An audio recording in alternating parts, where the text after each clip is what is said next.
Hi guys, welcome back to Adulting with Novia. I'm Novia and today we are going to do my quarterly review of my planner stack, planner setup, planner everything, all things planners. I do it once every quarter to try and review and see if the system I'm using is still working for me, and if not, what I need to tweak. If you are not subscribed to my channel, please take the time out right now to click that red subscribe button down below. If you're already a subscriber, thank you so much for the love and welcome back. So this is my current planner stack right here. I have a traveler's notebook, I have my A5 disc bound, my Happy Planner Student Edition, and my Erin Condren. Each of these planners has a different function.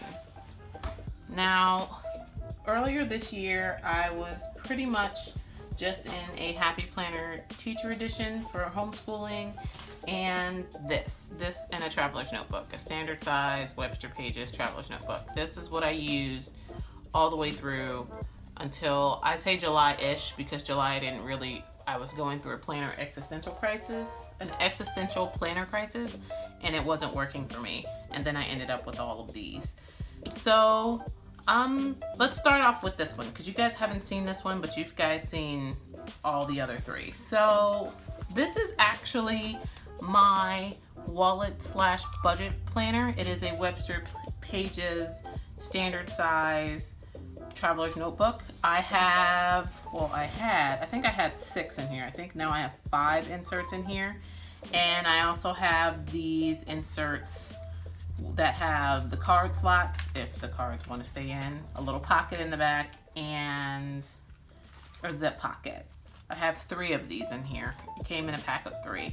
I got it from Amazon. I'll post a link down below for them, but I really do like these. There isn't much decoration. Like, I tried decorating in this, and it's pretty minimal and ridiculous and old. Like, I set this up in February, and it's looked the exact same for the whole year. But I have these inserts for my cards, some vellum from Hobby Lobby or Michaels, and this is the month on 2 pages insert from Annie Plans Printables. All the inserts that are in here are from Annie Plans. And as you can see in the beginning, you know, I will write down when my bills are due, and there's stickers, and then now I'm just like, I don't even care. We're not even gonna, nah, it's not, I'm good, I don't need the monthly overview. So more card slots. Here I have I keep my stamps, and where I kept my Grumpy Bear stickers and Bill Do stickers from Happy Planner that I just taken out. Post-its I have everywhere. And then I have my bills insert. This is pretty much the only insert I actually use in here now. The Annie Plans insert looks like, well, let's see if I can get one that's blank so you can see it. There isn't one. Okay, that's fine.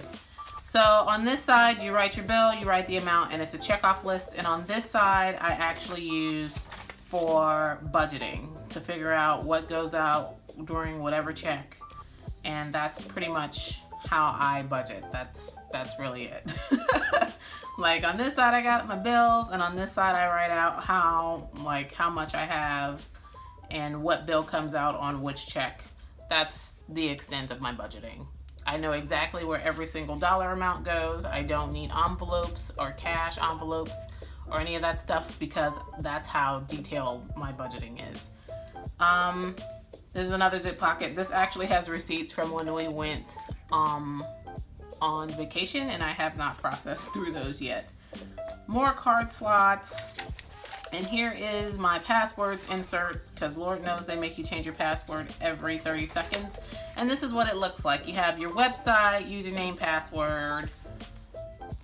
As you can tell, I don't really use it because, you know, I don't know, safety. And then another zip pocket. And then back here I have her meal planning insert, and I started using it, but then realized really quickly it's not my jam. Like, it's just not. I don't like how this is set up for me. I don't like it when they're meal planners and they only assume that you have one meal a day, like it's just dinner. I'm like, I'm sorry, where's breakfast and lunch? I eat more than once a day. I'm just saying. But this is what it looks like blank. So you got your week of, your Monday through Sunday, and your grocery list for that week. But I don't really use it. I ended up using it like a scratch paper one day.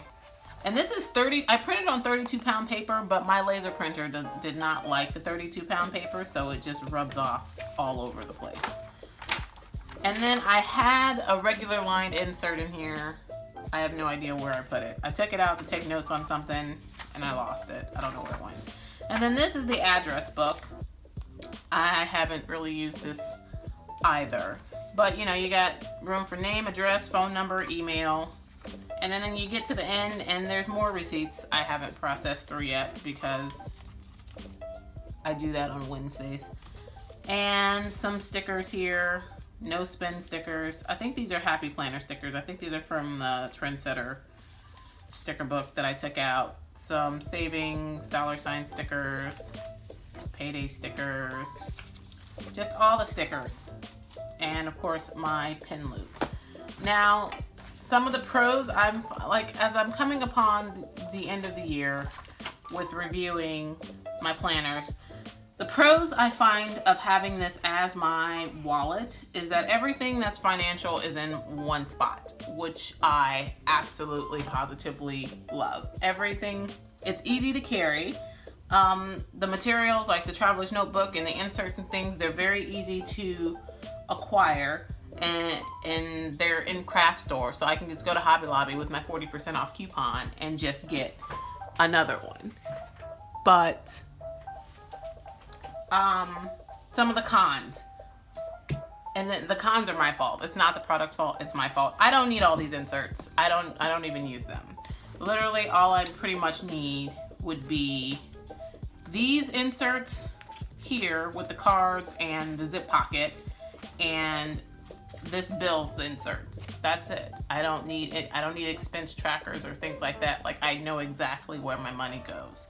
So this is it. Like, if I only need a place to hold my cards, a place to hold some cash, and a place to log all my bills. And I would like to have an insert for lists, like just perpetual shopping lists, things that, you know, pop up in my head so I can just get it out of there and get it out of my mind so I'm not constantly thinking about it. Like, that's really it. But I'm thinking that it's also become a bit bulky, and this could also be because of how many inserts I actually have in here. It's kind of heavy. This actually is legit my everyday carry. It goes everywhere with me because it has all my financial stuff. It has my cards in there. It has my driver's license. It has all those important things in there. So I really think I would like to try something a bit smaller. But my apprehension about trying something smaller is I write pretty big. So that's always been one of my things when it comes to size. I write really big, so I really need something to acquire, like, for that space. I mean, I tried a personal before, and those inserts were way too small. I'm thinking a pocket size would be completely ideal for a wallet planner thing, but I also feel like that would be way too small for me. So maybe, I don't know, a personal wide. But I'm thinking that that'll probably be basically the same as this. It'll just be shorter and wider. So I don't know. I'm still thinking about what I'm doing when it comes to my budget planner. I just know that, I mean, I've loved this so far, but it's bulky. You'll hear that a lot. One of my biggest complaints about planners is that they're bulky. All right, next up is the A5 disc bound, my bae that I absolutely love. You guys are more familiar with this than my budget planner wallet thing. And because, you know, I've been doing all the plan with me in it. And this I absolutely love as my catch-all. But let me give you some pros. I like the size. It's not too big, it's not too small. I originally loved my day on 2 pages. because that's how I roll. I originally loved my day on 2 pages because it gives me the option of, if I'm having a really busy day, to extend to the next day. I mean the next page, instead of, you know, being restricted to, or if I'm not that busy, I can just restrict it all to one day. Like, I really love that option. I also love the option that it can be, you know, a notes page, a pre-plan page. It can be anything. I really did love this, but here's the downside to that.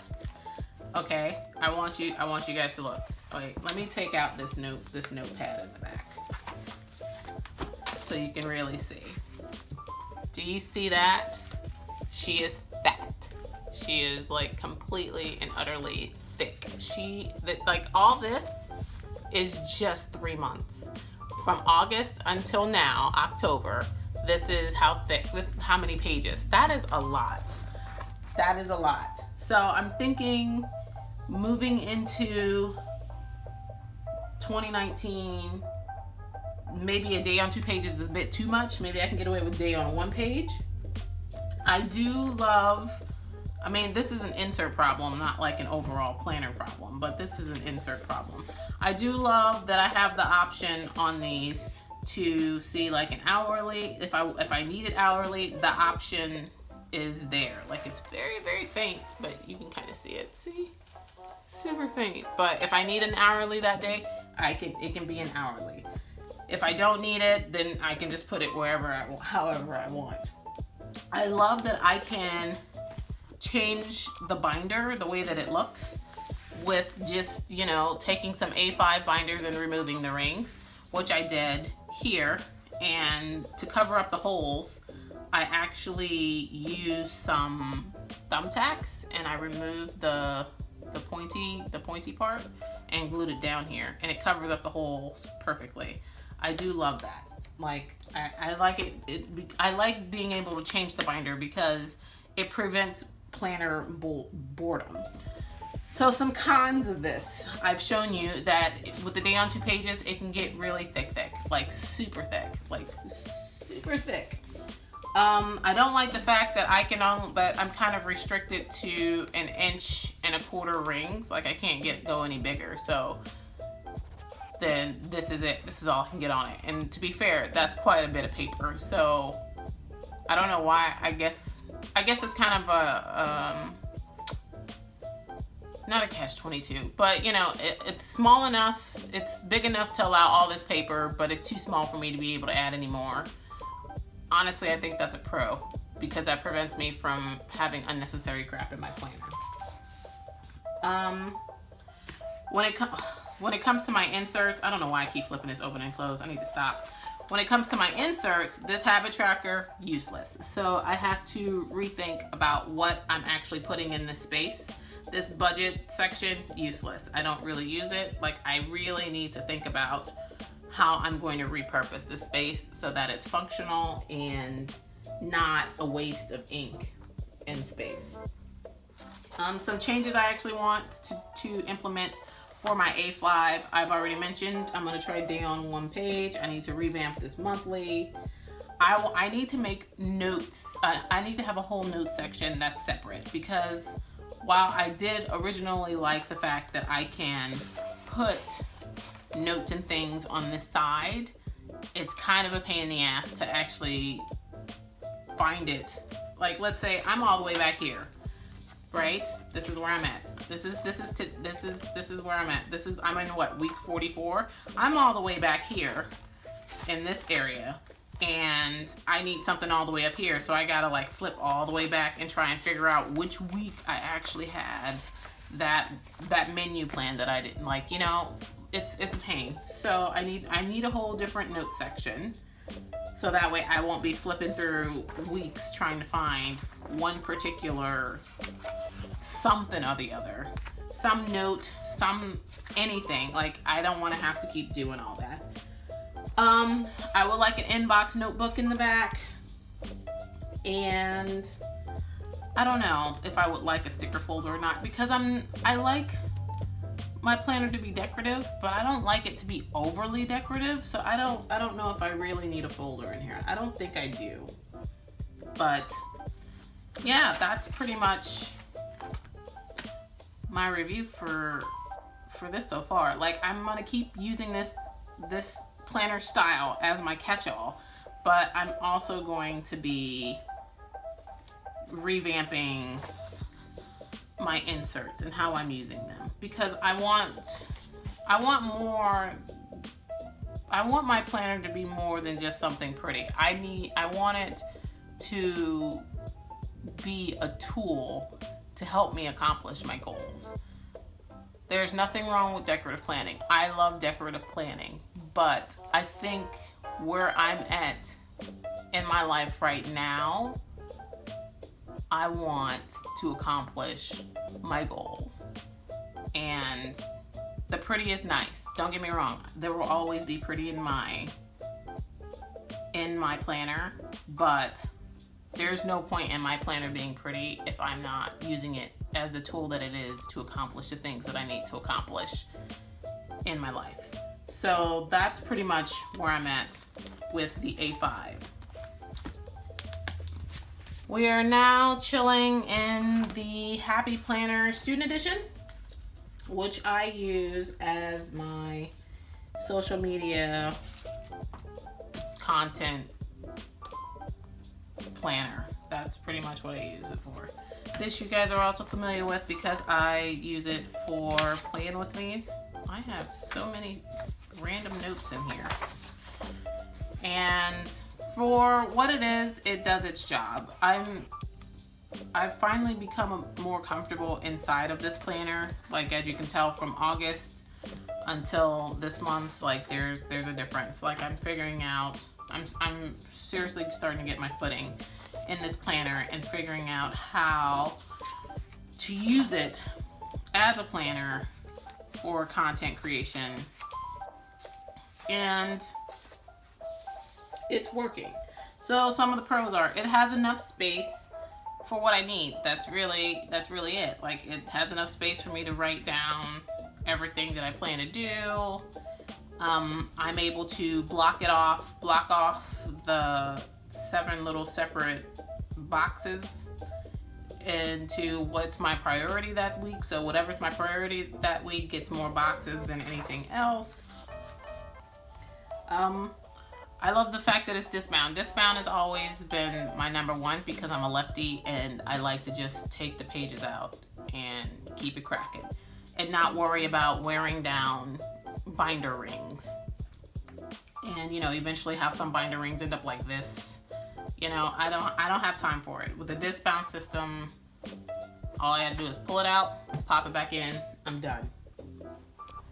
I like the fact that you can customize Happy Planners, so that way you can add whatever sections that you need. That does go with a con where it comes at a cost. Like, the cost can compound. It seems cheap until you get all the extras. And then it's pretty much the same as, you know, any other planner system. I like Happy Planner because it has a really nice, bustling social media community. I really do love that, and the ideas that they come up with and how creative a lot of these women and men are, like, it's really amazing. I do like that sort of community.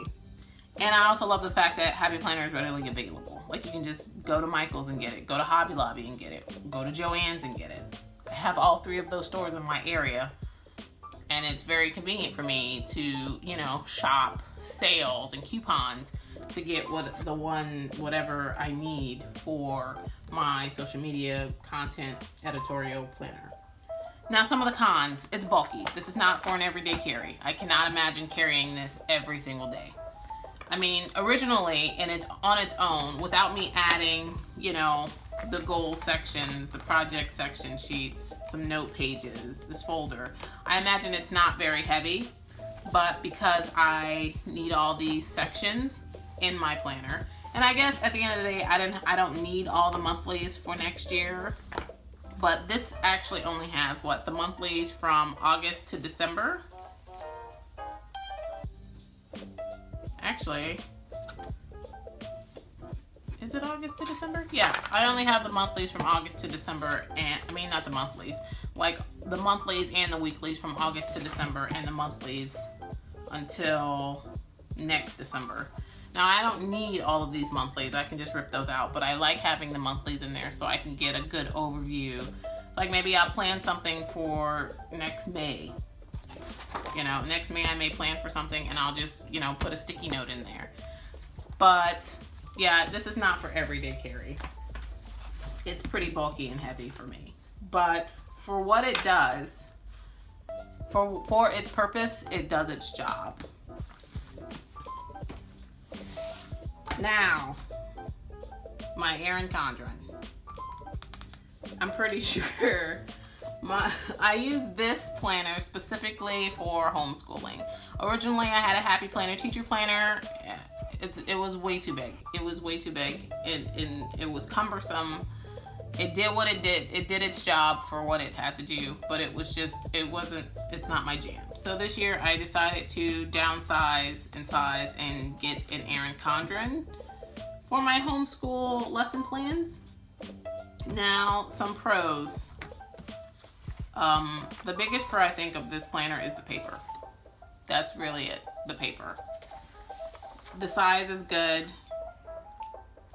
I mean, the size is good for what it's for. This can be, even with as thick as it is, I think this can kind of almost be an everyday carry. It's still kind of heavy. But the size is great. I really do enjoy the size of this. It has the perfect amount of space for my homeschool plans. Like it's not too much. I only homeschool one child, so it's not like I need a really big 8.5 by 11 sheet of paper to write out all my lessons plans for my child. So this is the perfect amount of space, and this is pretty much where the bulk of, you know, my planner decoration comes in, is with this planner, because the kits are so easily and readily available for the Erin Condren. Like there's so many sticker makers where the formatting of even the stickers for planners revolve around the Erin Condren box sizes. So I really do enjoy that. But yeah, I really do like this for my homeschool. It forces me to, you know, narrow down what we're doing and not completely overwhelm myself or my child, which in the 8.5 by 11 was an issue, because I had so much space, and you have all the space and you feel like you need to fill up that space. So yeah, how about no? With this one, it kind of forces me to pare down and be like, yeah, that's too much. What am I doing? What am I doing with my life? No, thank you. But so this is actually really good for homeschooling. Now the con is its price. Like it's pricey for what you get. It's the only thing that's really customizable is whether you can add note sheets or not, and the covers. That's it. It's pretty standard all across the board, or whether you want a neutral or colorful. Looking back, if I knew then what I knew now, I probably would have went with I more than likely would have went for the neutral instead of the colorful. But unlike some people, I'm not really restricted. I don't feel restricted by these colors that they automatically put in there. I just ignore them and act like they don't exist. Is that still rubbing off? Probably. But yeah, so I mean, I'm gonna keep using it because I spent money on it. But will I buy it for not next year. This is until next December. Will I buy another one next year? I don't know. We'll see. It's pretty pricey, but I do like it thus far. So I don't know. So when it comes to my review, what is the whole purpose of this? Well, the purpose of it is to see whether or not it's something that I'm going to continue using. Is it all still working for me? And so far, yes. All of these systems are still working to fit my life, which is great. Are there some tweaks that needs to be made? Most definitely. For November, December, I'm completely changing up how what my A5 inserts are, because it's specifically for the holiday season. So I'm gonna change up those, and I'm gonna change my binder. Yeah, that's gonna be interesting because I'm so used to dailies, and this one's just weeklies, and it's a week, and it's very different than what I'm used to.